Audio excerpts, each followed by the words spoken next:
Hello my all dear students, स्वागत है आप सभी का पूरन सर क्लासेस के ऑनलाइन प्लेटफॉर्म पर। तो आइए साथियों, आज का सेशन में हम सीखने वाले हैं सीजीपीएससी मेंस 2024 जिसका एग्जाम 27 जून 2025 को हुआ है। उन सभी पेपर 4 में पूछे गए मैथ्स और रीजनिंग के सवालों को कवर करने वाले हैं।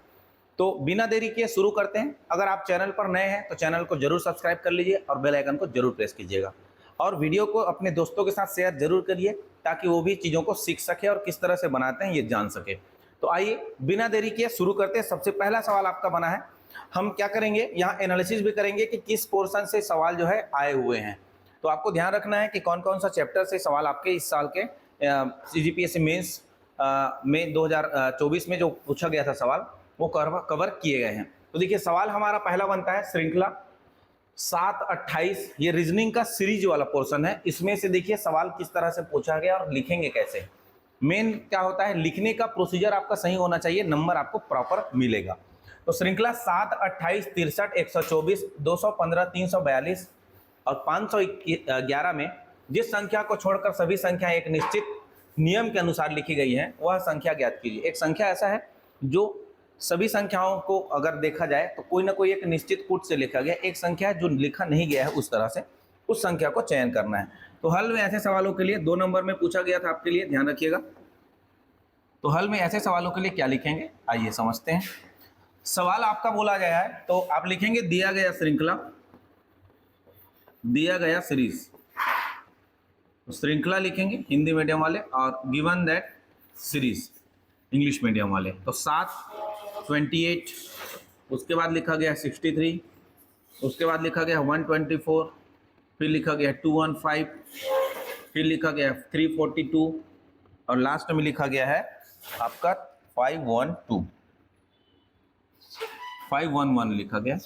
तो यहाँ पर हम जैसे ही देख पा रहे हैं संख्या को एनालिसिस करने पर हमको ये समझ में आ रही है चीजें कि यहाँ पर जो लिखी गई है वो कहीं ना कहीं क्यूब में कुछ ना कुछ एक्टिविटी कर रहा है। तो हम क्या लिखेंगे यहाँ पर, उपर्युक्त श्रृंखला से स्पष्ट है कि उपर्युक्त श्रृंखला से स्पष्ट है कि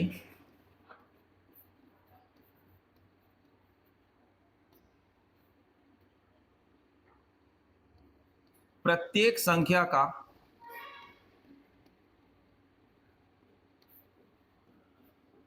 घन करके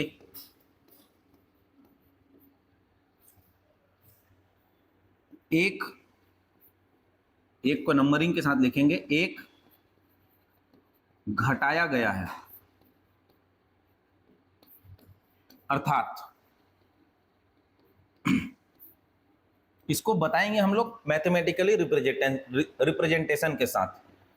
तो मैथमेटिकली रिप्रेजेंटेशन में देखा जाए तो 2 का क्यूब में 1 कम करेंगे तो ये मिल जाएगा मुझे 7। फिर 3 का क्यूब में मैं 1 कम करूंगा तो 3 का क्यूब 27 में एक मिनट, यहाँ पर 1 कम हुआ है, यहाँ पर भी 1 कम होगा तो यहाँ क्या आ जाएगा, 3 का क्यूब 27 में 1 कम होगा तो 26। आगे चलते हैं तो 4 का क्यूब में 1 कम होगा तो 64 में 1 कम 63। 5 का क्यूब में 1 कम होगा तो 125 में 1 कम 124। आगे बढ़ते हैं तो 6 का क्यूब में 1 कम होगा तो 6 का क्यूब 216 में 1 कम 215। ठीक है, उसके बाद 7 का क्यूब में 1 कम होगा, 7 का क्यूब 343 में 1 कम 342।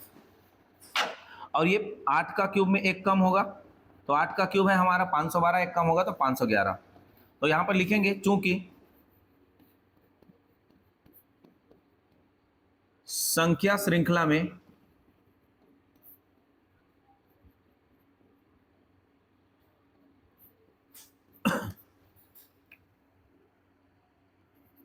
अट्ठाईस जो कि अन्य संख्या से क्या है जी, भिन्न है।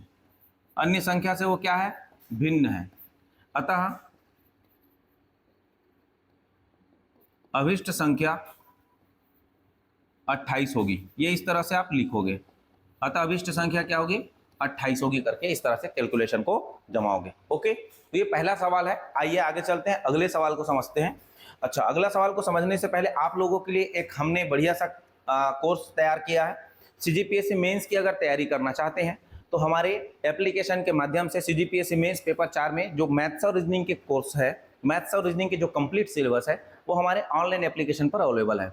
उस ऑनलाइन एप्लीकेशन को हम कैसे प्राप्त करेंगे, तो इस हमारे एप्लीकेशन के लिंक जो है वो डिस्क्रिप्शन बॉक्स में नीचे दे रखी है, वहाँ से हमारा एप्लीकेशन डाउनलोड करके आप कोर्स को परचेस कर सकते हो। अब ये इसकी प्राइस क्या है, इसकी क्या क्या खासियत बात है, तो मैं आपको थोड़ा सा डिटेल इसमें बता देता हूँ।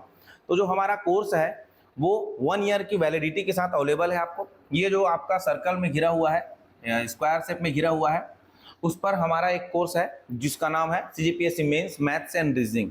यहाँ पर मैथ्स और रीजनिंग कंप्लीट कवर किया गया है, कंप्लीट आपके सिलेबस के अकॉर्डिंग तैयार किया गया है। इसका जो प्राइस है वो 999 है, लेकिन इसमें 100 रुपीज़ का आपको क्या दिया जाएगा, 100 रुपीज़ का कूपन कोड दिया जाएगा। तो 100 रुपीज़ का कूपन कोड आप यूज़ कर सकते हैं। अब कूपन कोड यूज़ करेंगे उसके बाद आपको ये कोर्स जो है वो 899 का पड़ सकता है। तो 999 ये ऑफर जो है वो लिमिट टाइम के लिए 31 अगस्त तक के लिए है। तो ध्यान रखिएगा 999 में कोर्स है, 100 उसका मानसून ऑफर चल रहा है, तो कूपन कोड आप अप्लाई करके परचेस कर सकते हैं। इसकी और खासियत बात क्या है, तो 1 ईयर की वैलिडिटी के साथ ये वीडियो आपको मिल जाएगा। साथ ही साथ आपको क्या मिलेगा, कंप्लीट आपको वीडियो एनालिसिस आप कितने बार भी देखो कोई दिक्कत नहीं है, 1 साल के अंदर आप जितने बार भी देखना चाहते हो देख सकते हो। दूसरा चीज़, कई सारे लोग ऐसे हैं जिनका नेट का इश्यू होता है, तो अगर वो नेट मिल जाए और आपका डाउनलोड कर ले वीडियो को, तो दोबारा आपको और अलग से नेट उसमें खर्च करने की ज़रूरत नहीं पड़ेगी, आप उसको ऑफलाइन करके ही देख सकते हो, एप्लीकेशन के अंदर ही देख सकते हो। तीसरी खासियत बात क्या है कि जो हमने कैलकुलेशन करवाए हैं, जो हमने आपको सॉल्यूशन करवाए हैं, उसका भी PDF अवेलेबल है आपका उस कोर्स के अंदर में। साथ ही साथ नोट्स तो दिया ही जाएगा प्रैक्टिस के लिए, लेकिन जो सॉल्यूशन करा रहे हैं वो भी आपको दिया जाएगा PDF के माध्यम से। तो ये सारी सुविधाएं इस कोर्स के अंतर्गत है। इसके अलावा अगर आप प्री की तैयारी करना चाहते हैं तो इसके लिए भी हमारे पास कोर्स अवेलेबल है, और वो भी बहुत कम फीस पर, सबसे मिनिमम फीस पर यहाँ पर आपको कोर्स प्रोवाइड किया जा रहा है। तो मैथ्स और रीजनिंग की फाउंडेशन बैच अगर चाहिए तो ये आपको मिल जाएगा, अगर केवल मैथ्स पढ़ना है तो भी मिल जाएगा, केवल रीजनिंग पढ़ना है तो भी मिल जाएगा। और आपका छत्तीसगढ़ सब इंस्पेक्टर भर्ती की परीक्षा की तैयारी कर रहे हैं तो उनके लिए भी आपको मैथ्स और रीजनिंग 699 में अवेलेबल है, वहाँ से आप कर सकते हो परचेस। आपका एप्लीकेशन का लिंक जो है वो कहाँ पर मिलेगा, डिस्क्रिप्शन बॉक्स में नीचे मिल जाएगा। ठीक है, आरक्षक बैच के लिए भी हमारे पास क्या चल रही है, एक ऑनलाइन कोर्सेज चल रहे हैं, उसको भी आप परचेस करके चीज़ें आप मैथ्स रीजनिंग सीख सकते हो।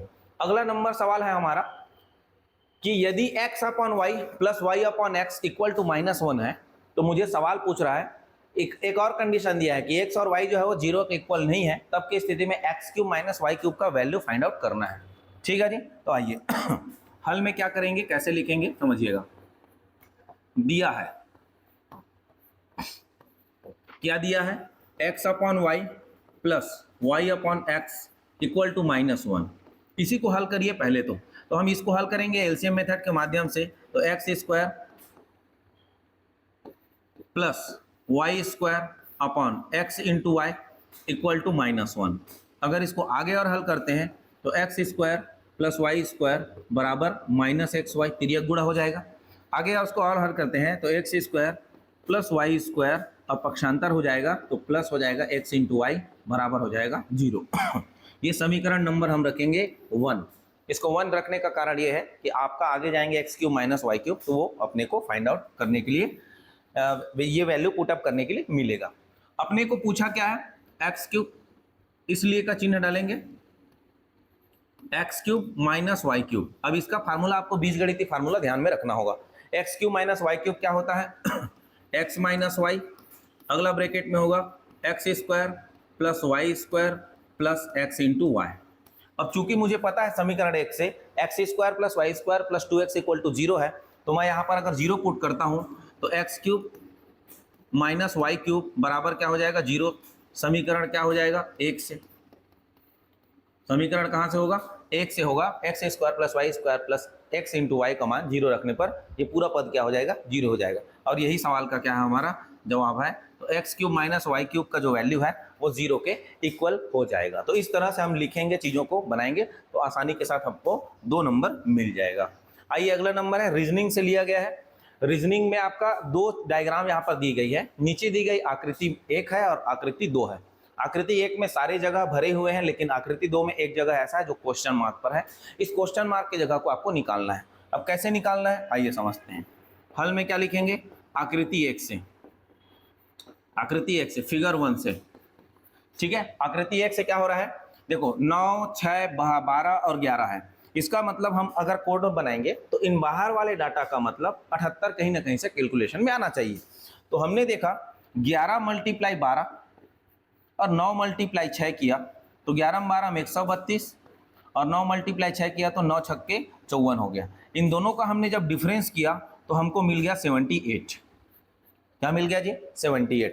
तो इसी प्रकार हम क्या करेंगे, इसी प्रकार आकृति 2 पर देखेंगे, इसी प्रकार आकृति 2 पर देखेंगे, इसी प्रकार आकृति 2। इसी प्रकार आकृति 2 में क्या होगा, हमने 14 और 10 को गुणा करना है और नीचे वाला डाटा 7 और 8 को गुणा करना है। तो 14 और 10 को गुणा करेंगे 140 और 7 और 8 को गुणा करेंगे 8 सत्ते 56 होगा। तो यहाँ पर हो गया हमारा कंप्लीट मल्टीप्लिकेशन। अब हमको क्या करना होता है, यहाँ पर इनके अनुसार देखा जाए तो इन दोनों का डिफरेंस लेंगे। तो इन दोनों का डिफरेंस वैल्यू जो आएगा वो कितना होगा, 140 में 56 घटाओगे तो ये हो जाएगा 4 और ये हो जाएगा 14 में 6 गया तो 8, 84।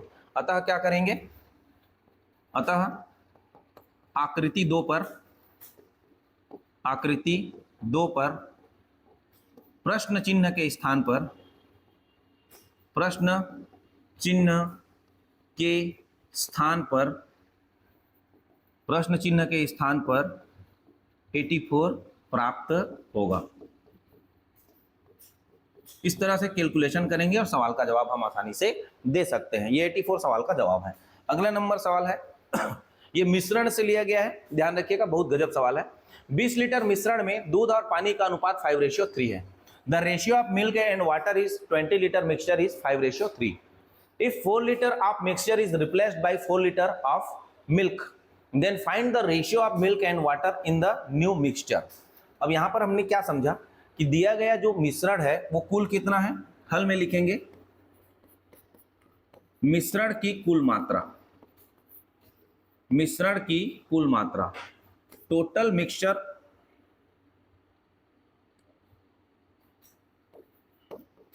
कितना दे रखा है, 20 लीटर दे रखा है, ठीक है जी। उसके बाद उन्होंने कहा है कि इनका रेशियो जो है 5:3 है। तो दूध व पानी का अनुपात, दूध व पानी का जो रेशियो होगा, ratio of water and milk क्या दिया है, 5:3। सवाल ने कहा 4 लीटर मैंने मिश्रण निकाला, तो 4 लीटर मिश्रण निकालेंगे तो इनमें से समान रेशियो में निकलेगा। तो यहां पर लिखेंगे 4 लीटर मिश्रण निकालने पर शेष मिश्रण की मात्रा, शेष मिश्रण की मात्रा क्या हो जाएगा, 16 लीटर। अब यहां से बताइए 16 लीटर में भी रेशियो वही मेंटेन होगा, क्यों, क्योंकि यहां पर मिश्रण में 4 लीटर दोनों मिलाकर निकाले हैं। तो जो बच जाएगा रेशियो हमारे पास 16 लीटर, उसमें 5:3 का क्या लगेगा, कॉम्बिनेशन लगेगा। यहां पर लिखेंगे शेष दूध की मात्रा, शेष दूध की मात्रा जो होगी वो क्या होगी, तो 16 लीटर में देखा गया 5 बाई क्या हो रहा है, 8। हम दोनों रेशियो को ऐड करते हैं, नीचे रखेंगे, मतलब 8 में से 5 रेशियो जो है वो दूध की है। तो यहां से हमने ले लिया 10 लीटर दूध की मात्रा। ओके शेष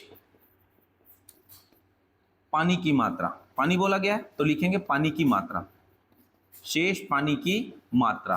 तो पानी की जो मात्रा है वो कितनी हो जाएगी, 16 लीटर में 3/8 हो जाएगा। तो 8 दूनी 16, 3 दूनी 6 लीटर हो जाएगा। अब ये बताइए, आपको सवाल ने कहा है 4 लीटर शुद्ध दूध आपने ऐड किया, इसलिए प्रश्नानुसार लिख सकते हो आप, अकॉर्डिंग टू क्वेश्चन।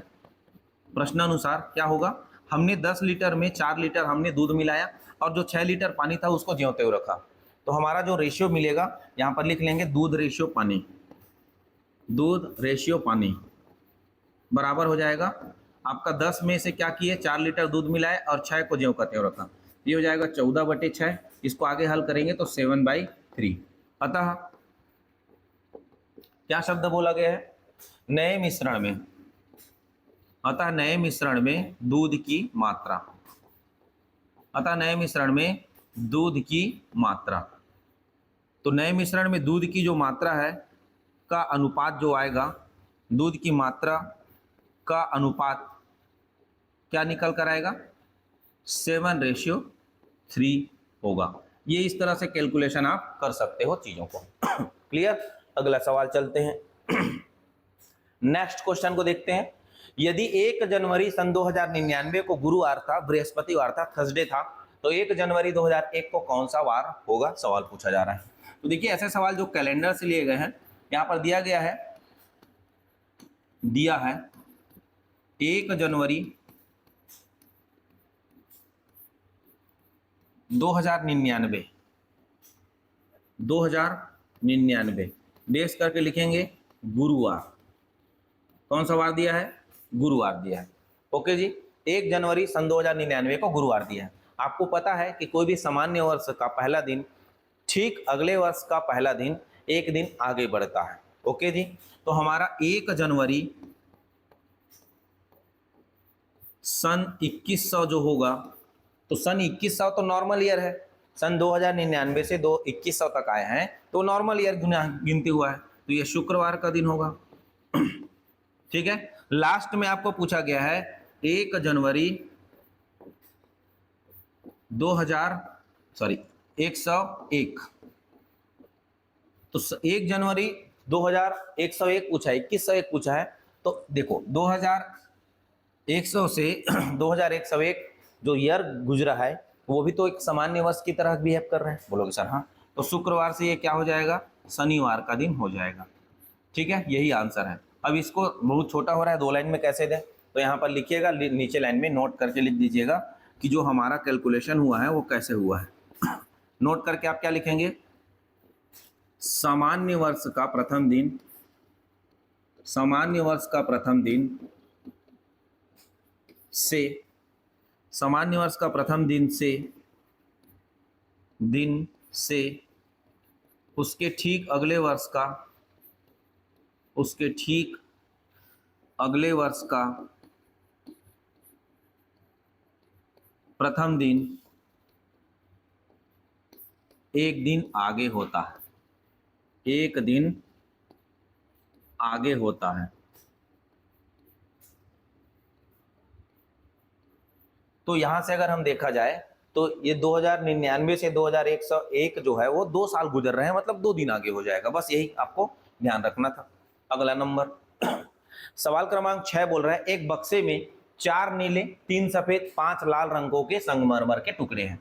यदि बक्से से एक टुकड़ा यादृच्छिकता निकाला जाता है तो इनकी क्या प्रायिकता है कि यह टुकड़ा लाल रंग का निकले।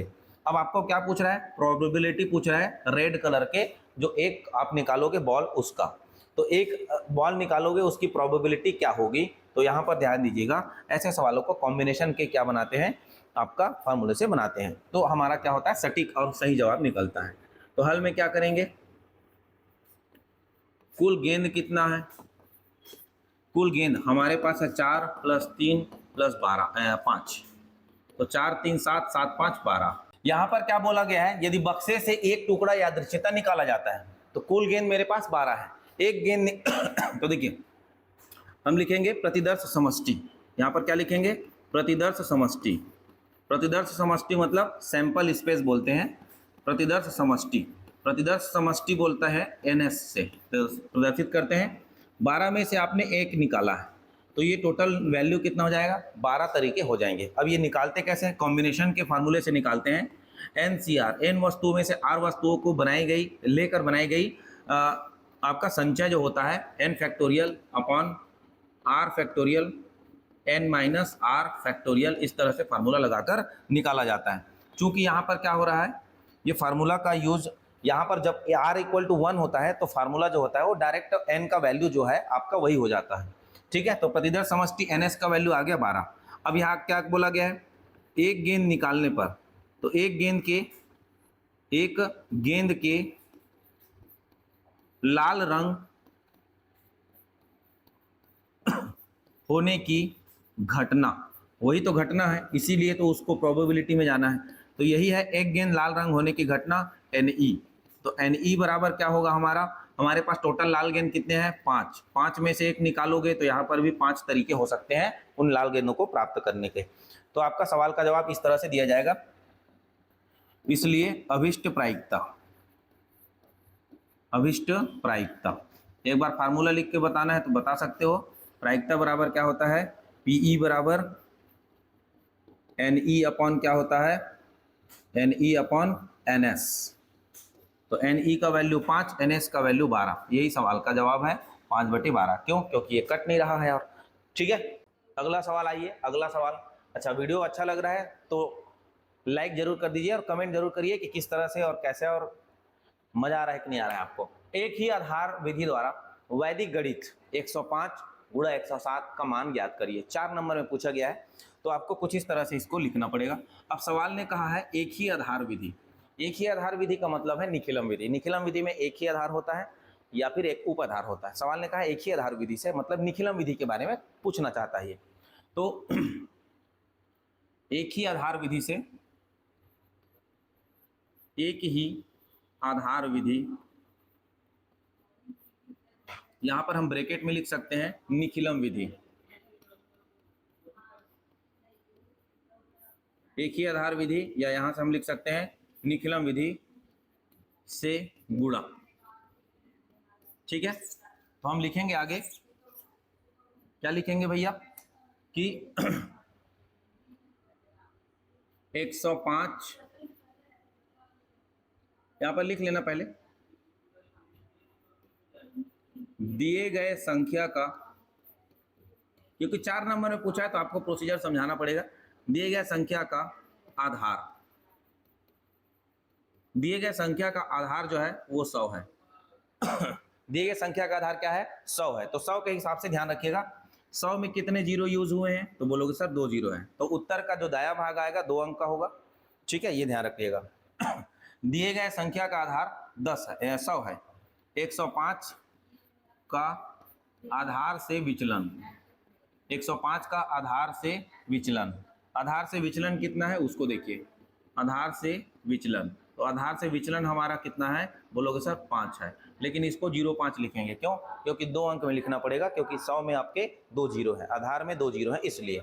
आगे अगला नंबर क्या लिखेंगे, इसी पर, इसी कड़ी पर हम लिखेंगे 107 दिया है एक नंबर। तो 107 का आधार से विचलन, बोलोगे सर 107 का आधार से जो विचलन है वो होगा मेरा प्लस का 07। कितना होगा जी? प्लस का 07। अब आपको क्या करना है, यहाँ पर लेना है 105 जो है प्लस का 05 ज़्यादा है, 107 जो है वो प्लस का 07 ज़्यादा है। यहाँ पर कैलकुलेशन कर देना है। तो कैसे होगा, तो उत्तर के 2 भाग होंगे, उत्तर के बायां भाग और उत्तर का दायां भाग। उत्तर का दायां भाग में क्या होगा, विचलनों का गुणनफल होगा। क्या होगा? विचलनों का गुणनफल। तो विचलनों का गुणनफल कैसे पता चलेगा, 7 और 5 का गुणा होगा, 7 पंचे 35। उत्तर के दायां भाग में उतने ही अंक रखेंगे जितने आधार में जीरो की संख्या होगी। ठीक, अब उसके उत्तर के बायां भाग में क्या करेंगे, संख्या और अन्य का विचलन कुछ इस तरह से लेना पड़ेगा। तो 105 और 7 जोड़ेंगे 112। ठीक, अतः क्या होगा, उत्तर लिखेंगे यहाँ पर, उत्तर बराबर 11235 सवाल का जवाब होगा। अब इसका आपको डिस्क्रिप्शन अगर लिखना है तो यहाँ पर लिखेंगे उत्तर का दायां भाग, राइट साइड, उत्तर का दायां भाग। उत्तर का दायां भाग जो होगा वो आपका निकल कर आएगा विचलनों का गुणनफल, विचलनों का गुणनफल, प्रोडक्ट ऑफ डिफ्लेक्शन। ठीक है,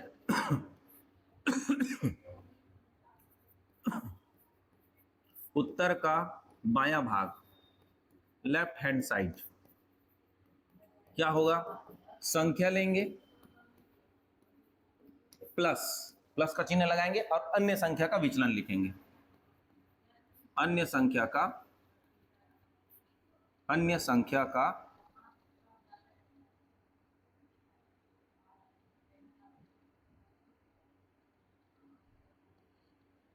अन्य संख्या का विचलन, ये हमारा होगा कंप्लीट प्रोसीजर। ठीक है, तो इस तरह से आपको क्या करना है, 4 नंबर के अकॉर्डिंग ऐसा और इस तरह से लिखकर आपको समझाना था वहां पर, तो ये 4 नंबर आपका आराम से मिल जाता। आइए अगले नंबर पर समझते हैं। अगला नंबर है, गजब का सवाल है, 4 नंबर में बेहतरीन सवालों में से टाइम एंड वर्क से लिया गया है, ध्यान दीजिएगा। ए तथा बी किसी कार्य को 12 दिन में समाप्त कर सकते हैं। बी तथा सी उसी कार्य को 15 दिन में समाप्त कर सकते हैं। ये सवाल प्री में भी आने के चांसेस बहुत हैं। यदि ए के कार्य करने की क्षमता सी से दोगुनी है तो अकेला बी इस कार्य को कितने दिनों में समाप्त कर सकता है। बढ़िया सवाल है। इसको थोड़ा सा कैलकुलेशन लंबा चलेगा तो हम यहाँ लिख लेते हैं, आगे हम समझेंगे चीज़ों को धीरे धीरे। तो हल में आप सभी जानते हैं ए व बी का एक दिन का जो कार्य निकलेगा वो क्या होगा। ए व बी का एक दिन का कार्य, तो एक दिन का कार्य जो आएगा वो 1 बाई क्या आएगा 12 आएगा। ठीक है, जो दिन होता है उसी को पलट देंगे तो क्षमता पर कन्वर्ट हो जाती है। सवाल ने आगे कहा इसको एक इक्वेशन नंबर 1 पर रखेंगे, है ना। आगे बोला है बी व सी का एक दिन का कार्य, बी व सी का एक दिन का कार्य। तो पूरा कार्य समाप्त कितने दिन में करता है 15 दिन में। तो एक दिन का कार्य 1/, क्या हो जाएगा 15। इक्वेशन नंबर इसको रखेंगे हम 2 पर। आगे बोलता है यदि ए की कार्य क्षमता बी से क्या है दोगुनी है। तो ये गिवन दैट में रहेगा और दिया है हमें, और आपका प्रश्नानुसार लिखेंगे, यहां पर लिख लेंगे प्रश्नानुसार। प्रश्नानुसार क्या होगा, ए की कार्य क्षमता, ए की कार्य क्षमता बराबर 2 गुना आप सी की कार्य क्षमता। ए की जो कार्य क्षमता है वो 2 गुना सी की कार्य क्षमता के बराबर है। क्लियर हो गया। चलिए अब सवाल में देखो, आप प्रश्न क्रमांक आपका समीकरण नंबर 1 पर ए व बी का एक दिन का जो कार्य है वो कितना है, तो 1/12 है। तो अगर मैं ए की कार्य क्षमता 2c रख दूं तो 2c हुआ, बी का जो कार्य क्षमता होगा एक दिन का वो निकल कर आएगा 1/12 ही। तो यहां से लिखेंगे समीकरण 1 से, समीकरण 1 से क्या होगा, इधर लिखता हूं उसको, ध्यान से समझिएगा। 4 नंबर पे है, कैलकुलेशन अच्छा करना पड़ेगा। तो 2c व बी का एक दिन का कार्य वही होगा जो ए व बी का एक दिन का कार्य निकल रहा है। तो एक दिन का कार्य 1/12, ये इक्वेशन नंबर हम देंगे इसको 3rd नंबर। ठीक है। अब देखिए 2 बार सी और 1 बार बी, एक बार बी और एक बार सी का जो कार्य है एक दिन का वो आ चुका है। हम इन दोनों को घटाएंगे, समीकरण 2 माइनस समीकरण 3, तो समीकरण 3 माइनस समीकरण 2 करना पड़ेगा। ठीक है, तो हमारा क्या आ जाएगा, बी में बी घट गया, 2 बार सी में 1 बार सी घटा है, तो खाली सी का एक दिन का कार्य निकल जाएगा। तो सी का एक दिन का जो कार्य है वो कितना आ जाएगा जी, तो बोलोगे सर घटाए हैं समीकरण को तो 1/12 माइनस 1/15 करना पड़ेगा। क्लियर हो गया। अब देखो यहाँ पर एलसीएम लेंगे तो कितना आएगा 60, 12 पंचे 60 और 15 चौक 60, 1/60 आ गया। सवाल ने सी को नहीं पूछा है, सवाल ने बी को पूछा है, तो अपने को बी में जाना पड़ेगा। तो बी में कैसे जाओगे, समीकरण 2 से जाओगे। तो लिखेंगे पुनः समीकरण 2 से, पुनः समीकरण 2 से क्या होगा 2 से, तो हम क्या करेंगे, बी और सी के एक दिन के कार्य में सी का एक दिन का कार्य अगर घटा देता हूं तो हमारा क्या निकल जाएगा, बी का एक दिन का कार्य। तो बी का एक दिन का कार्य, तो बी का जो एक दिन का कार्य है वो आ जाएगा 1/15 माइनस 1/60। दोनों का एलसीएम निकालेंगे तो 60 आएगा, 15 चौक 60 और 60 एकम 60, तो ये हो जाएगा 3/60 और फाइनल वैल्यू निकालेंगे तो 1/20। अगर बी एक दिन में 1/20 काम करता है तो बी को पूरा काम करने में केवल और केवल 20 दिन का टाइम लगेगा। अतः लिखेंगे लास्ट लाइन में बी को अकेले कार्य करने में लगा समय जो है कितना निकल कर आ जाएगा, 20 दिन निकल कर आ जाएगा। तो 20 दिन होगा करके इस तरह से सवाल का जवाब दे देंगे। तो इस सवाल का जवाब हमारा 20 दिन होगा और इस तरह से 4 नंबर के लायक हमने कैलकुलेशन अच्छे से करना है। ठीक है। अगला नंबर 10 नंबर सवाल। 10 नंबर क्या बोलता है, एक परीक्षा में 36% विद्यार्थी हिंदी में, 47% अंग्रेजी में अनुत्तीर्ण है। ये भी सवाल प्री के लायक बहुत बेहतरीन सवाल है। अनुत्तीर्ण मतलब फेल की बात कर रही है। यदि दोनों विषय में 22% विद्यार्थी फेल हैं, दोनों विषय में 22% विद्यार्थी क्या है, फेल है। दोनों विषय में 22% विद्यार्थी मतलब इंडिविजुअल वाला जो टॉपिक है वो भी इसमें इंक्लूड है। ठीक है। तो दोनों विषय में उत्तीर्ण होने वाले विद्यार्थियों का प्रतिशत, आपको डाटा दिया है अनुत्तीर्ण फेल वाला और आपको पूछा गया है पास वाला, तो अपने को क्या करना है ध्यान दीजिएगा। हल में लिखेंगे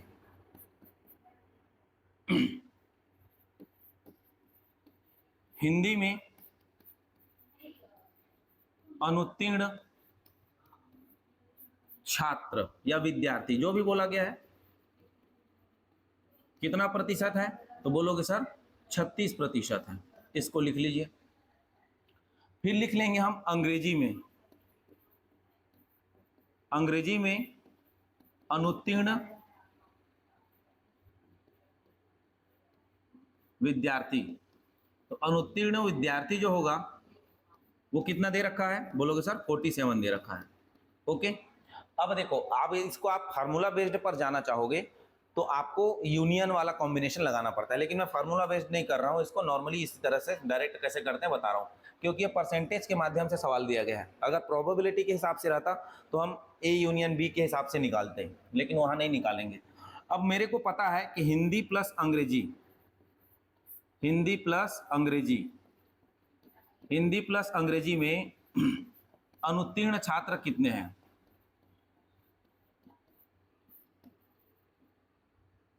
अनुत्तीर्ण छात्र या विद्यार्थी जो भी लिखना है। अब 22% सवाल ने दिया है।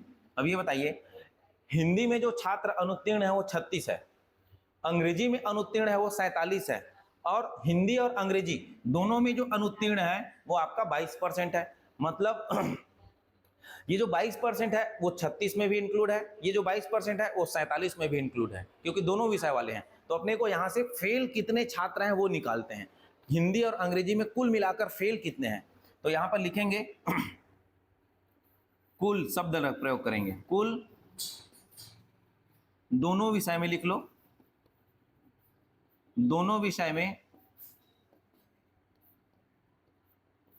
अनुत्तीर्ण छात्र, अनुत्तीर्ण विद्यार्थी या अनुत्तीर्ण छात्र। ठीक है, तो देखो क्या करेंगे हम, 36 प्लस 47 करेंगे, इंडिविजुअल सब्जेक्ट को जोड़ेंगे और उसमें 22 कॉमन जो है उनको घटाएंगे। तो हमारा ये हो जाएगा 6 7 13, 4 और 3 7 और 1 8, 83 में 22 कम हो जाएगा, इसका मतलब है ये 61% आएगा। 61% विद्यार्थी जो कि हिंदी और अंग्रेजी दोनों में क्या है, एक साथ कॉम्बिनेशन के साथ फेल है। ठीक, अब आपको सवाल पूछा गया है कि आपका दोनों विषय में कितने विद्यार्थी हैं प्रतिशत में जो कि क्या है, पास है, आपका उत्तीर्ण है। तो यहां पर लिखेंगे दोनों विषय में उत्तीर्ण विद्यार्थी। तो दोनों विषय में उत्तीर्ण विद्यार्थी, जो भी विद्यार्थी होगा परसेंटेज रूप से अपने आप में 100% होगा, जिसमें से 61% क्या हो चुका है, फेल हो चुके हैं दोनों मिलाकर। तो हमारा 100 में कितना कम हो जाएगा, 61, सवाल का जवाब आ जाएगा 39%। सवाल का जवाब आ जाएगा 39%, यही सवाल का जवाब है, यही आंसर लिया जाएगा। क्लियर हो गया, आगे चलते हैं। अगला नंबर, अगला नंबर क्या है, देखिए एलसीएम और एचसीएफ से है, सवाल क्रमांक 10 का सेकंड पार्ट बी में पूछा गया है। वीडियो मजा आ रहा है तो लाइक जरूर करते रहिए। देखिए 3/8, 5/12 और 9/16 का HCF निकालना है और LCM भी निकालना है, दोनों को निकालना है। तो चलिए भाई, आपको मालूम है, हल में लिखेंगे 3/8, 5/12 व 9/16 का लसा। ठीक है, हम जानते हैं भिन्न का लसा, एक बार लिख लीजिए जरूर, भिन्न का लसा बराबर क्या होता है, एलसीएम ऑफ फ्रैक्शन। भिन्न का लसा होता है अंश का लसा, अंश का लसा बटे हर का मसा। न्यूमरेटर का आप निकालोगे एलसीएम और डिनोमिनेटर का निकालोगे HCF। तो यहाँ पर हमने देखा 3, 5, 9 का निकालेंगे लसा, मतलब LCM। क्या निकालेंगे, LCM। तो 3, 5, 9 का LCM देखा जाए तो 9 पंचे क्या होगा, 45 ही होगा।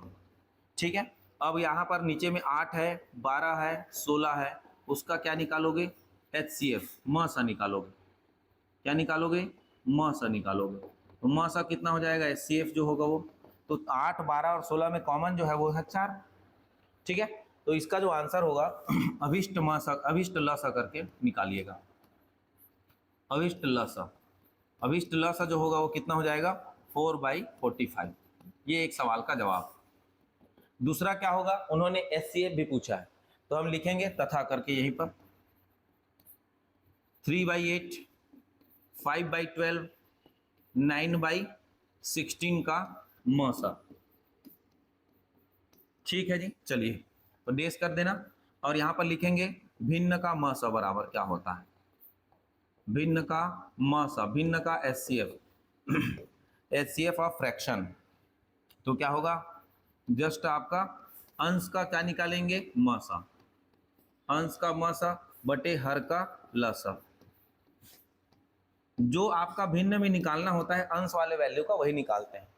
मतलब म सा पूछा है तो अंश वाले वैल्यू का म सा, अगर ल सा पूछता है तो अंश वाले वैल्यू का ल सा निकालते हैं। ठीक है, चलो आगे बढ़ते हैं इस पर। तो हमने क्या निकालना है, 3, 5, 9 का एचसीएफ, 3, 5, 9 का क्या निकालेंगे, एचसीएफ म सा निकालेंगे।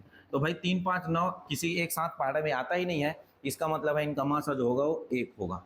तथा क्या लिखेंगे, 3 आपका नीचे में क्या है, 8 है, 12 है, 16 है का क्या निकालेंगे, ल सा। तो 8, 12, 16 का ल सा देखा जाए तो क्या होगा जी, 48 होगा। जाहिर सी बात है, 8 के पहाड़ा से 48 जाएगा, 12 के पहाड़ा से भी जाएगा, 16 के पहाड़ा से भी जाएगा। वह छोटा से छोटा नंबर जो 8, 12, 16 से जाएगा वो है 48।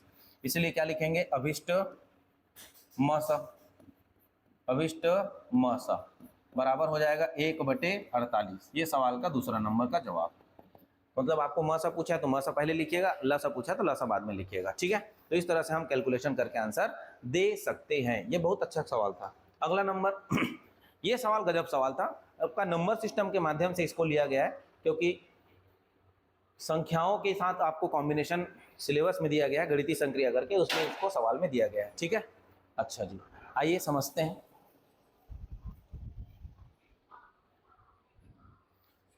देखो 7 + √5 है, 7 - √5 है, माइनस 7 - √5 और 7 + √5। ये सवाल में आपको हल में लिखिएगा, दिया है, गिवन दैट है, दिया है, क्या दिया है, 7 + √5 upon 7 - √5 minus 7 - √5 upon 7 + √5 equal to a + 7 √5 upon 11 into B. अब देखिए एक ही समीकरण है और a और b का मान पूछना चाह रहा है, तो इस स्थिति में एक ही समीकरण से a और b का मान जब निकालना होता है तो हम कंपैरिजन मेथड अपनाएंगे। क्या हो सकता है, इधर लेफ्ट को हल करके इसी कॉम्बिनेशन पर कोई आपका मिल रहा होगा समीकरण, तो उस समय क्या करेंगे, हम कंपैरिजन करेंगे, तुलना करेंगे। तो पहले हल करते हैं। तो यहाँ पर हल क्या होगा, एक तो रेशनलाइजेशन कर सकते हो, दूसरा आप यहाँ से ट्रांसफर आपका एलसीएम मेथड भी लगा सकते हो। तो मैं एलसीएम मेथड लगा रहा हूँ, इसका इससे गुणा, इसका इससे गुणा, तो 7 + √5 का होल स्क्वायर हो जाएगा, माइनस 7 - √5 का होल स्क्वायर हो जाएगा। और नीचे देखो a - b, a + b, तो ये हो जाएगा a² माइनस b², यही बनेगा, इक्वल टू हो जाएगा a + 7 √5 अपॉन 11 इंटू बी हो जाएगा। ये आपका साथ में चलते रहेगा राइट साइड में। यहाँ से आगे जाके हम कंपैरिजन करेंगे, क्यों, क्योंकि एक ही समीकरण से दो मान निकालना पॉसिबल नहीं है। ठीक है, अभी देखो a + b का होल स्क्वायर और a - b का होल स्क्वायर क्या होता है, a + b का होल स्क्वायर और a - b का होल स्क्वायर, एक बार लिख देता हूँ, a + b का whole square minus a - b का होल स्क्वायर, बीच में माइनस है तभी होता है 4ab, ये फार्मूला होता है, ये ध्यान रहेगा तो जल्दी बनेगा। तो ये 4ab आपका फार्मूला लगा सकते हो यहाँ पर और टिप में लिख सकते हो कॉर्नर पे कि ये लगा हुआ है। तो ये क्या होगा, माइनस होने के कारण 4ab, अगर यही बीच में प्लस हो जाता तो 2a² प्लस b² होता, लेकिन यहाँ माइनस है बीच में, तो ये हम लगाएंगे क्या, 4ab। तो 4 × a का मान 7 और b का मान है आपका कितना, √5 अपॉन क्या होगा, a² - b², a² - b² का क्या फार्मूला लगता है, a + b a - b, यही लगता है। या फिर आप a² - b² नहीं लगाना चाहते तो आप इसको देखो, 7 का स्क्वायर 49 माइनस √5 का स्क्वायर है तो खाली 5 आ जाएगा, बराबर में a + 7 √5 अपॉन 11 है इंटू बी रहेगा। आगे चलते हैं अगले स्टेप की ओर। तो 7 × 4 = 28, रूट में 5 और नीचे आ जाएगा आपका 44, भाई 49 में 5 कम होगा तो ये बनेगा a + 7 √5 अपॉन में 11 इंटू बी। यहाँ तक करेंगे। अब आगे हम क्या करेंगे, देखो ये 4 के पहाड़ा से कट रहा है तो 4 × 7 = 28 और 4 × 11 तो 7 √5 बटे 11 बराबर a plus 7√5 upon 11 into B है। अब क्या करेंगे, दोनों पक्ष का तुलना करने पर, दोनों पक्ष का तुलना करने पर, तो जब तुलना करेंगे तो क्या मिलेगा, यहां पर ये देखिए, ये 7+√5/11 आ चुका है। अब इसके साथ कुछ नहीं है, मतलब 1 का मल्टीप्लाई। अब सामने में कुछ है नहीं मेरे पास, तो मैं 0 प्लस क्या कर सकता हूँ, 0 प्लस ऐसे लिखूंगा। तो तुलना करेंगे तो a का मान क्या आएगा, 0, व b बराबर क्या आएगा, 1 आएगा। अब यही a और b का मान निकल कर आएगा, इसके अलावा और कोई इसका सॉल्यूशन नहीं होगा। तो यहाँ पर हम क्या करेंगे, a और b का मान ज्ञात करने के लिए इस तरह से कंपैरिजन मेथड लगाएंगे। क्लियर हो गया। तो ये कैलकुलेशन आपको इस सवाल के लिए करना था, अच्छा सवाल था ये। आइए अब आगे की ओर चलते हैं, अगला सवाल को समझते हैं जी। ठीक है, तो अगला सवाल देखिए, आपका 11 नंबर है, सेक्शन बी नंबर पूछ रहा है कि 14 मीटर ऊंचे बिजली के खंभे की छाया 10 मीटर पड़ती है। समान स्थितियों में उस समान स्थिति क्या है, समान है, मतलब सूर्य जी है या फिर जो भी रोशनी है वो कांस्टेंट है। तो उस स्थिति में उस पेड़ की ऊंचाई ज्ञात कीजिए जिसकी छाया जो है 15 मीटर पड़ रहा है। तो हल के अनुसार क्या करेंगे, दिए गए आंकड़े को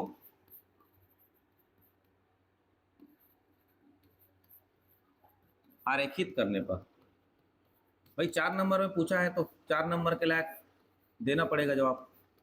2 नंबर में रहता तो घसीट देते। तो देखो, अपने को एक ट्राइंगल बनाना पड़ेगा और देखना पड़ेगा कि क्या क्या वो पेड़ की ऊंचाई ले रही है। अगर ये पेड़ की ऊंचाई है तो एक आपका छाया जो है 15 मीटर का है, तो उस पेड़ की ऊंचाई क्या होगा वो सवाल पूछ रहा है। तो आपका क्या बोला गया है, ये आपका पेड़ है, ये पेड़ की ऊंचाई 14 मीटर बता दिया गया है। तो ये ए है, ये बी है, ये सी है, और इसकी जो परछाई पड़ रही है वो 10 मीटर की पड़ रही है। ठीक है जी। सवाल ने कहा है सेम स्थिति में आपकी जो पेड़ की ऊंचाई है उसको निकालो यदि आपका क्या हो रहा है इसकी छाया 15 मीटर की पड़ रही है। तो डी ई एफ हम क्या मान लेते हैं, एफ मान लेते हैं।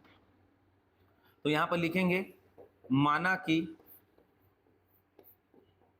15 मीटर छाया वाले पेड़ की ऊंचाई, 15 मीटर छाया वाले पेड़ की ऊंचाई, 15 मीटर छाया वाले पेड़ की क्या लेते हैं, ऊंचाई x है। तब आपको यहां पर डिटेल में लिखना पड़ेगा त्रिभुज ए बी सी व त्रिभुज डी ई एफ में। तो त्रिभुज ए बी सी और डी ई एफ में क्या होता है, समरूप त्रिभुज का कॉम्बिनेशन लगेगा, सिमिलर ट्राइंगल का। तो ए बी अपॉन क्या होगा, D E, B C upon क्या होगा, ये संगत भुजाओं का अनुपात बराबर होता है। तो यहां पर क्या लिखेंगे, A B upon D E, या आप D E upon A B भी लिख सकते हो, ऐसा नहीं है। डी ई अपॉन क्या लिख सकते हो भाई, डी ई का मान निकालना है ए बी। तो यहां से आप इस डायग्राम का क्या ले रहे हो, आधार छाया को ले रहे हो, तो ई एफ अपॉन क्या होगा, पुराने वाले का छाया बी ई होगा, बी सी होगा। बस इतना ही करना है, कैलकुलेशन मिल जाएगा। अब 4 नंबर के लायक भी है, बढ़िया दिखेगा, सब नंबर देने के लिए वो सफिशियंट डाटा रहेगा। तो डी ई का मान हमने माना है x, ए बी का मान हमने माना है 14, ई एफ का मान हमको दिया है 15 और बी सी का मान अपने को दिया है 10। तो यहाँ से x बराबर क्या होगा, 15/10 गुणा में 14। तो अगर हम काटेंगे तो 5 तिया 15 और 5 दूनी 10, 2 एकम 2 सत्ते, तो x का मान आ जाएगा 21 मीटर। अतः समान स्थिति में जो खंभे की ऊंचाई है या जो पेड़ की ऊंचाई है वो 21 मीटर की होगी, सवाल का जवाब है। तो इस तरह से आप चीज़ों को आराम से और अच्छे से लिख सकते थे और बता सकते थे। अगले सवाल को 11 नंबर के बाद 12वां नंबर, ये सवाल बेहतरीन सवाल है, प्रायिकता का सवाल है, गजब सवाल में से एक है। प्रायिकता का क्या सवाल आया है, आइए देखते हैं, बढ़िया सवाल में से एक है। 2 विद्यार्थियों ए और बी के एक परीक्षा में उत्तीर्ण होने की प्रायिकता क्रमशः, तो हम हल में लिखेंगे, सबके लिए ये कॉमन लिखाएगा, है ना, विद्यार्थी ए और बी, है ना। तो लिखेंगे, दिया है करके लिखना पड़ेगा आपको, दिया है, ये 10 नंबर में पूछा गया था। विद्यार्थी ए के उत्तीर्ण होने की प्रायिकता उत्तीर्ण होने की प्रायिकता जो है वो PA मान लेता हूं, तो ये क्या होगा, पॉइंट में 0.5। ओके, आगे बढ़ते हैं। तो विद्यार्थी बी, अब इधर को लिखिएगा आप लोग, क्योंकि ये सेम डाटा है, टाइम वेस्ट होगा, उससे अच्छा मैं जल्दी से इस तरह से पॉइंट में 10 दे रखा है। और ए और बी के दोनों के साथ परीक्षा में पास होने की, तो विद्यार्थी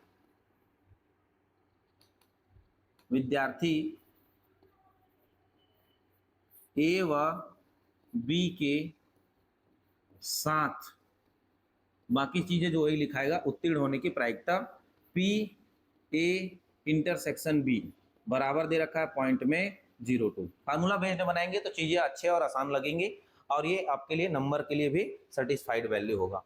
चलिए, ए, आप देखो इतना ही डाटा आपको दिया है। अब सवाल ने कहा है कि प्रायिकताएं ज्ञात कीजिए। ठीक है, find the probabilities that both A and B will not qualify the examination. अगर क्वालिफाई नहीं करेगा एग्जामिनेशन तो क्या होगा, तो A and B will be qualified exam, उसको देखेंगे। ए और बी के दोनों की परीक्षा में उत्तीर्ण नहीं हो को पूछा है। हम अगर उत्तीर्ण हो को निकालें और नहीं हो को 1 से घटा दें, क्योंकि मैक्सिमम प्रोबेबिलिटी जो होती है 1 होती है, 1 से बड़ा प्रोबेबिलिटी कभी नहीं हो सकता। ठीक है, तो हम 1 का कंप्लीट एक पूरा प्रोबेबिलिटी देखेंगे 1, लेकिन हमने क्या किया है, 1 से कम पास हुआ है तो 1 से घटाएंगे तो फेल निकल जाएगा। मतलब ये उत्तीर्ण नहीं है को पूछा है, तो अपने को फेल वाला डाटा निकालना पड़ेगा। ठीक है, तो हम ये लिखेंगे, कुल विद्यार्थी के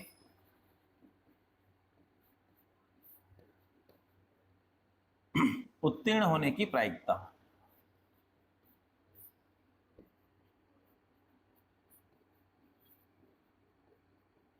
हम यहां पर फार्मूला अगर लगाना चाहें तो ये फार्मूला लगेगा। देखो, एक सवाल हमने इसी कंडीशन पर पढ़ा है, परसेंटेज वाला, लेकिन वहां फार्मूला नहीं दिख रहा था।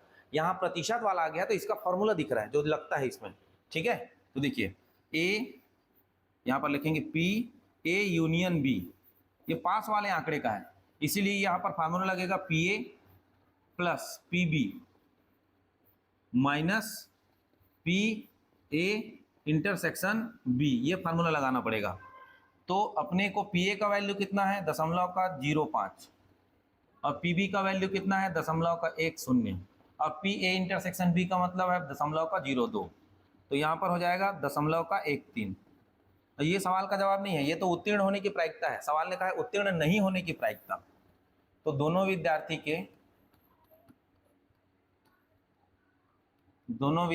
के उत्तीर्ण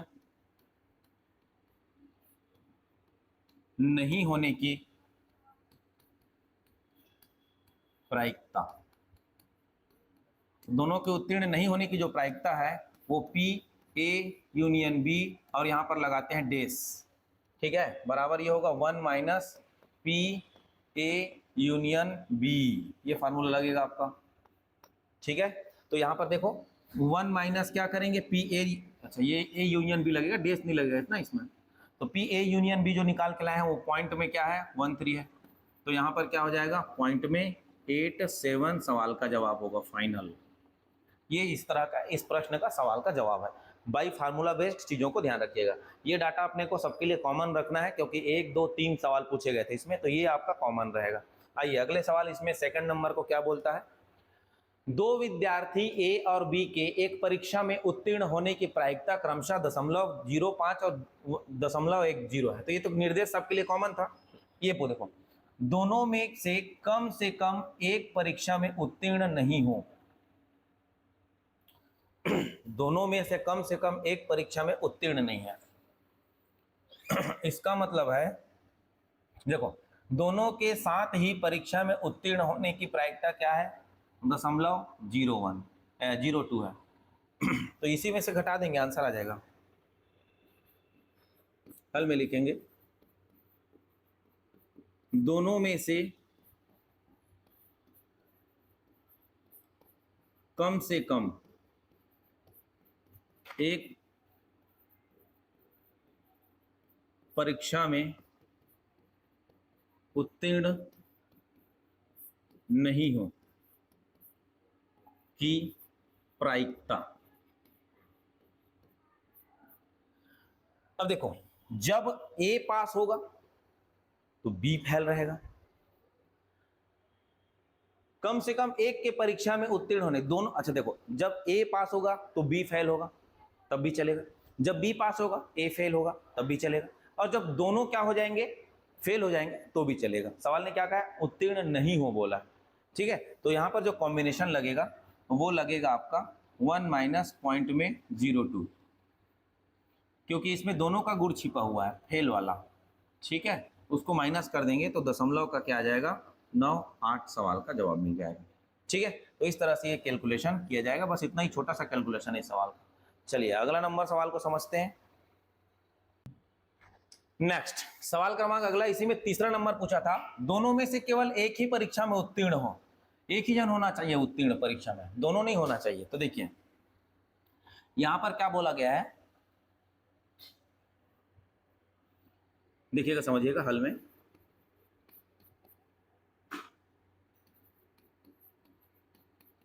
दोनों में से केवल एक ही परीक्षा में उत्तीर्ण हो, इसका क्या मतलब है, अर्थात बात को समझिएगा, अर्थात ए उत्तीर्ण होगा तब बी अनुत्तीर्ण होगा, क्योंकि शब्द ने क्या कहा है, दोनों में से केवल एक ही का परीक्षा में उत्तीर्ण होना है। तो मतलब ए उत्तीर्ण होगा तो बी अनुत्तीर्ण होगा। इसका मतलब है ए पास होगा तो बी जो है वो फेल रहेगा। ठीक है, अच्छा जी आगे बढ़ते हैं, इसी को लिख लो ऐसा दे, बी आपका उत्तीर्ण होगा तब ए जो है वो अनुत्तीर्ण होगा। ओके जी, तो ये आपका होगा P A dash intersection B, मतलब बी पास होगा तो ए को फेल होना पड़ेगा, तभी जाकर केवल शब्द क्या होगा मिल पाएगा। अब यहां पर क्या हो रहा है, परस्पर अपवर्जी घटना हो रहा है, एक दूसरे पर क्या है, म्यूचुअल एक्सक्लूसिव इवेंट हो रहा है। तो इस स्थिति में क्या होता है, प्रायिकता ज्ञात करना है, तो दोनों के परीक्षा में उत्तीर्ण हो, अतः दोनों में से केवल एक के परीक्षा में उत्तीर्ण होने की प्रायिकता, यहां पर देखो खाली उत्तीर्ण हो लिखे हैं, उसके बाद ये समझाए हैं, अब यहां पर शब्द लिख रहे हैं प्रायिकता, तो छोटा छोटा शब्द है उसको पहचान कर रखिए। यहां प्रायिकता लिख रहे हैं तो क्या होगा, P A intersection B dash, या लगेगा ना बीच में, क्योंकि दोनों में से एक कंडीशन होना है, या P A dash intersection B होगा, दोनों में से एक लगेगा। तो ये फार्मूला लगेगा आपका P A minus P A intersection B plus P B minus P A intersection B, ये लगाया जाएगा। अब इंटरसेक्शन का मान हमने यहां से निकाला है, पी ए पी बी का मान सब निकाल के दे रखा है, पी ए का मान 0.05, पी बी का मान 0.10 और पी ए इंटरसेक्शन बी का मान 0.02 है। तो इसको इस यहाँ पर लाके हम पुट करेंगे और आंसर लेंगे। तो दशमलव का क्या है, ये 0.5 पी ए है पी बी है, ठीक है, माइनस 0.02 प्लस 0.10 माइनस 0.02, तो 1.10 और 0.05 को जोड़ेंगे तो 0.15 होगा, उसमें 0.04 घटेगा, तो यहाँ मिल जाएगा 0.15 माइनस 0.04, तो घटेगा तो दशमलव का क्या आएगा, 1 का जवाब आएगा। तो इस तरह से कैलकुलेशन हमको करना पड़ेगा इस सवाल के लिए। ठीक है, आइए आगे बढ़ते हैं। वैदिक गणित में, अब ये और में दिया था सवाल, 12th नंबर में और में आया था, तो उनको भी समझ लेते हैं। वैदिक गणित में किसी संख्या का घनमूल ज्ञात करने के लिए नियम लिखिए तथा 274625 का घनमूल ज्ञात कीजिए। अब देखिए वैदिक गणित में हमको घनमूल ज्ञात करने के लिए कोई विशेष नियम नहीं है। कौन सा नियम है तो बोलोगे सर, हल में यहां पर लिखेंगे वैदिक गणित, वैदिक गणित में, वैदिक गणित में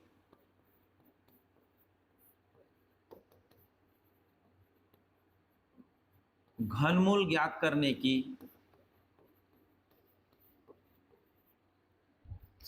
एक विधि कौन सी है? विलोकनम विधि है। विलोकनम, एनालिसिस मेथड, विलोकनम विधि है। कौन सा विधि है? विलोकनम विधि है। ठीक है, ये विधि का नाम लिखिए, बोला है, विधि का नाम लिख दिया। अब इसको समझा देना है थोड़ा सा, क्योंकि नंबर आपके 3 पर है। हम यहां तैयार करते हैं विलोकन सारणी। विलोकन सारणी निम्न है।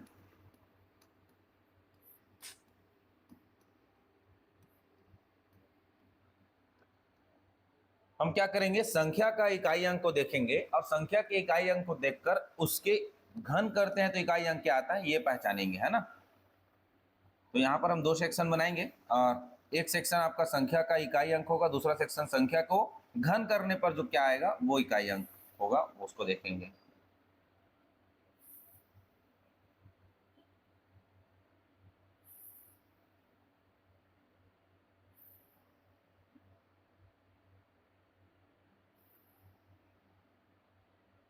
देखिए हम यहाँ पर लिखते हैं संख्या का इकाई अंक।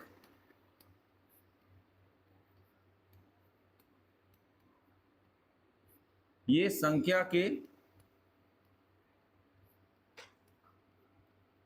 घन का इकाई अंक। यहां से हम क्या करते हैं? विलोकन करते हैं कि भाई क्या आएगा।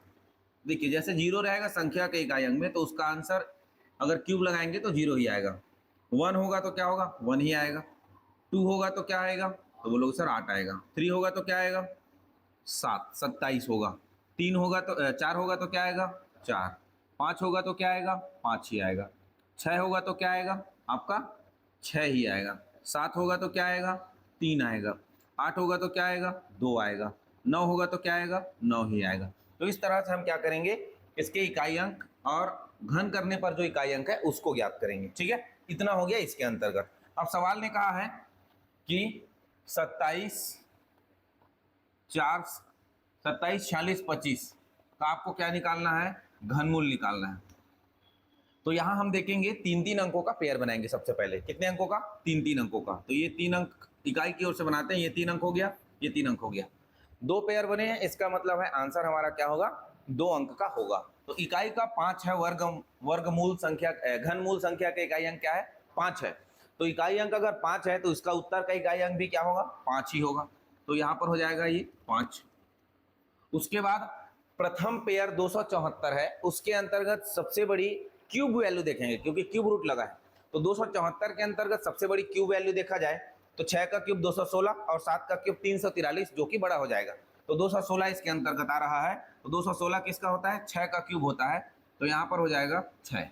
तो क्यूब रूट 274625 का आंसर क्या होगा? 65 होगा। क्लियर हो रहा है? तो ये इस सवाल का जवाब हो गया। अब 3 नंबर में पूछा है तो थोड़ा आपको क्या करना है और डिटेल में बताना है। हम क्या करेंगे? पहला पॉइंट क्या है? इकाई की ओर से, इकाई की ओर से 3 अंक का पेयर बनाएंगे, 3 अंक का जोड़ा बनाएंगे, 3 अंक का जोड़ा बनाएंगे। इसको बनाया लिखना पड़ेगा। ठीक है,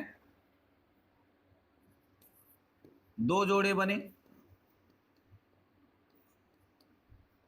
अर्थात 2 अंक का उत्तर होगा।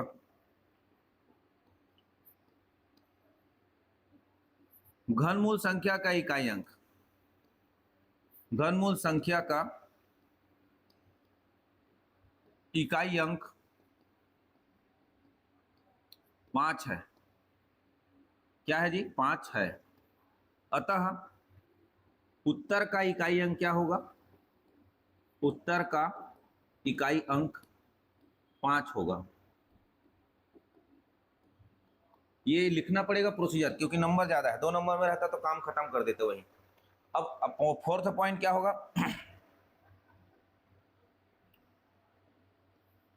प्रथम जोड़ा क्या है आपका, जो हमने प्रोसीजर किया उसी को लिखना है। 274 के अंतर्गत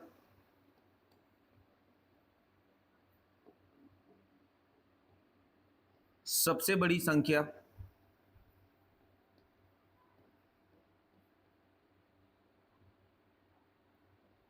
का घन 216 का घनमूल उत्तर का 2.5 अंक होगा।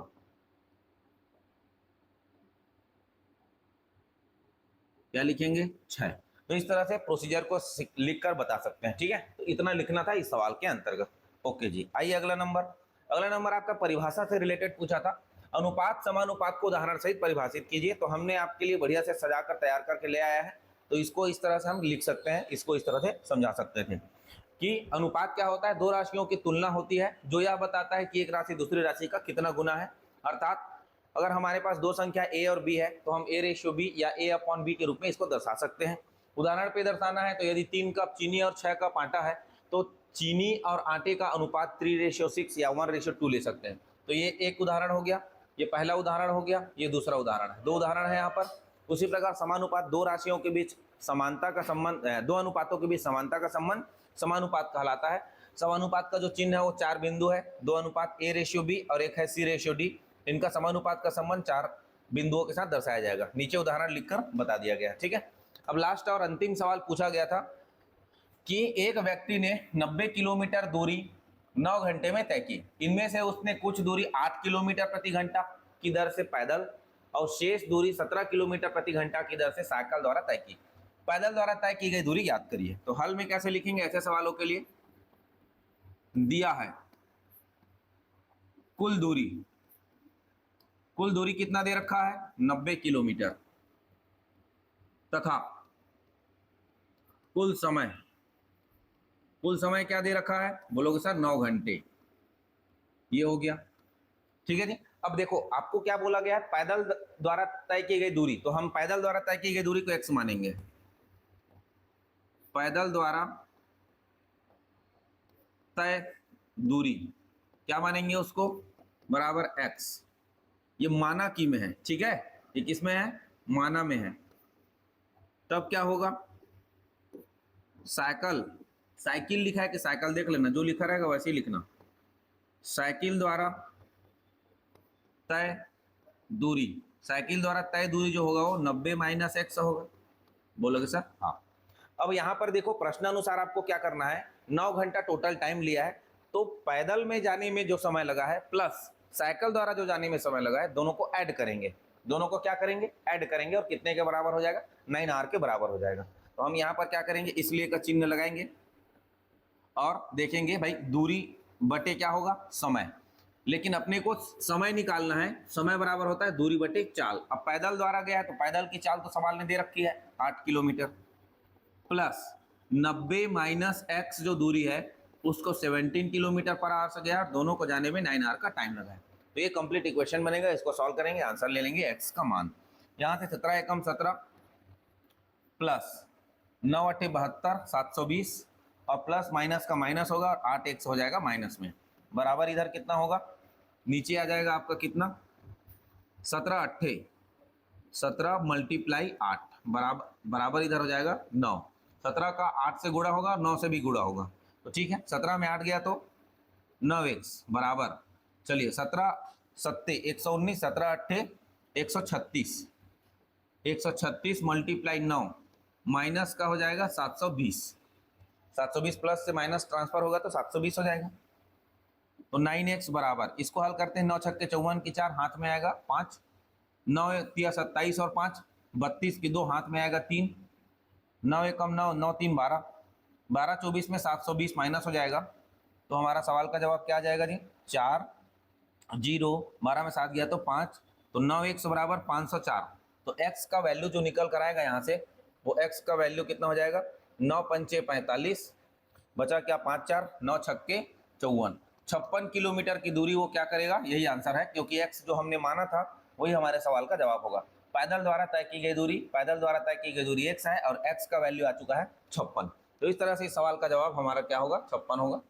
तो मेंस के जो सवाल होते हैं बहुत ही कठिन नहीं होते, बस ये है कि लॉजिक में कैसे लिखना है ये सारी चीज़ों को मालूम होना जरूरी है। आई होप साथियों कि आप सभी को पूरे जो क्वेश्चंस सीजीपीएससी मेंस 2024 में पेपर 4 का जो मैथ्स और रीजनिंग है वो कंप्लीट रूप से समझ में आया होगा। तो चलिए साथियों, मिलते हैं अगले सेशन पर, तब तक के लिए धन्यवाद।